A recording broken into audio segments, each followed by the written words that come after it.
Um, You can Hi. pull the mic down there. Yeah. There you go. My name is Eva Monroe. I go to Janney Elementary. Oh. And my question is, what is the most exciting part of being on the Security Council?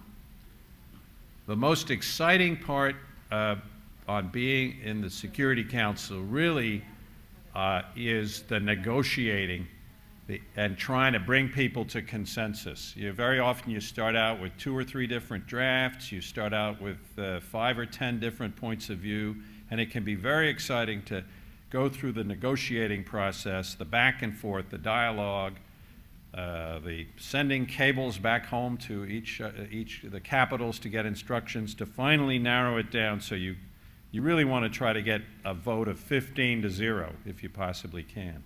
And sometimes those turn out to be a little bit like all-night poker games. You'll get to 10, 11 o'clock at night, then there's 1 or 2 countries are holding out.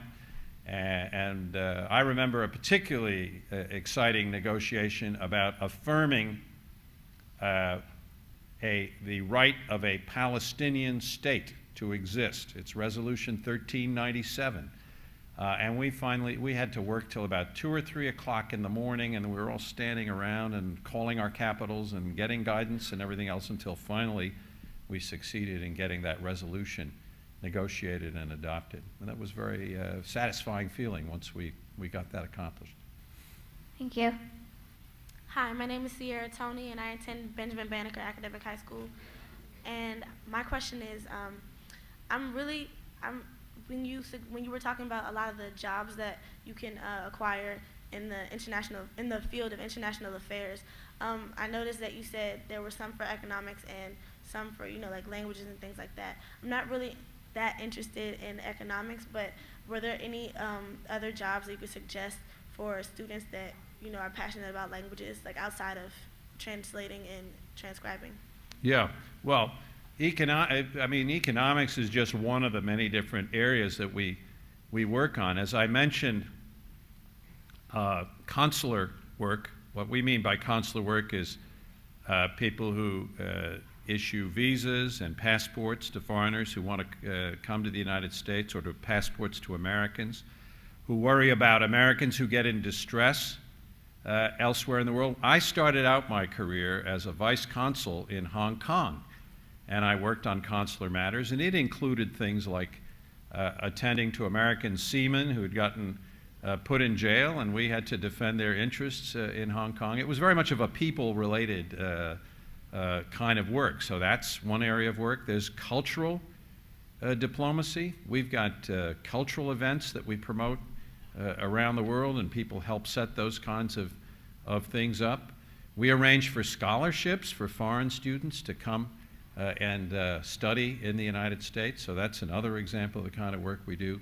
I think I've always been struck by the tremendous variety of work that exists in our business working abroad for the United States. It's not just one thing. It's a whole variety of different areas of activity.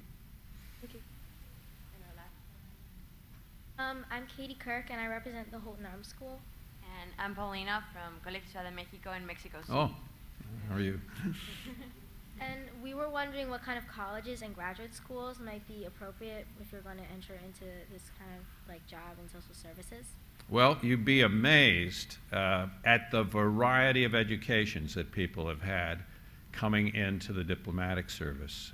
They come from any and all manner of schools and from all parts of our country. So there's no one answer to that question, but there's certainly the majority of people who join our business have studied international relations. They've studied the subjects I mentioned: history, economics, developmental economics, those kinds of things, languages.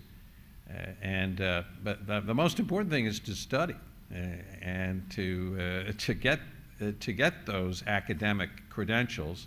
And the other, I would say, is to open your eyes to the rest of the world. Don't hole yourself up here in the United States, but think about foreign travel as part of your own personal development and your own personal education. And believe me, For those of you who already speak more than one language, you know what I'm talking about. Once you've got past the concept of understanding and speaking and knowing another language, then the concept of learning additional languages becomes really rather easy. You've sort of broken the code. But that's the most important thing, I think, is to urge you to get out of an American shell, if you will, and take a look at how the other 95% of the world lives. It could be good for you. Well, thank you very much for this opportunity. I appreciate it.